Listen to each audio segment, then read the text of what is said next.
Varun Kumar IPS நேற்று சீமான் தன்னிடம் ஒரு தொழிலதிபர் மூலம் மன்னிப்பு கேட்க முயற்சித்தார் என்று கூறியிருந்தார். இதுபற்றி சீமானிடம் கேட்டபோது, நீதான் பெரிய அப்பா டக்கர். இவராச்சே துப்பாக்கி பட்டாலியன் வைத்திருக்கியே, எனக்கு பாதுகாப்பு இல்லை எனச் சொல்வது கேவலமாக இல்ல. குற்றவாளி நீ. காக்கி சட்டையில் மறைந்து இருக்கிறாய். நீ செல்போன் திருடன், ஆடியோ திருடன். 14 செல்போன்களை திருடி ஆடியோவை வெளியிட்டவன் நீ. ஆடியோவை வெளியிட்ட அயோக்கிய பையன் நீயா, இல்லையா? அரசியலோடு மோத துப்பில்லாமல் அவனை முன்னால் நிறுத்தி ஆட்டம் காட்டிக் கொண்டிருக்கிறீர்கள். தமிழ் மக்களுக்காக போராடும் என்னை பிரிவினைவாதி எனக் கூறுகிறார். இது போலீஸ்காரன் வேலையா? அரசியல் கட்சி தலைவர் மாதிரி எப்படி பேட்டி கொடுக்கிறாய்? பேசாம மாவட்ட செயலாளர் பதவியை வாங்கி கட்சியில் சேர்ந்துவிட வேண்டியதுதானே? நான் போய் மன்னிப்பு கேட்க அவ்வளவு பெரிய அப்பா டக்கரா?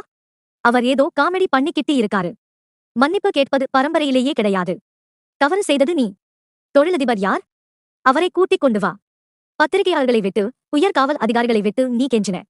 இவ்வாறு சீமான் ஆவேசமாக தெரிவித்தார்.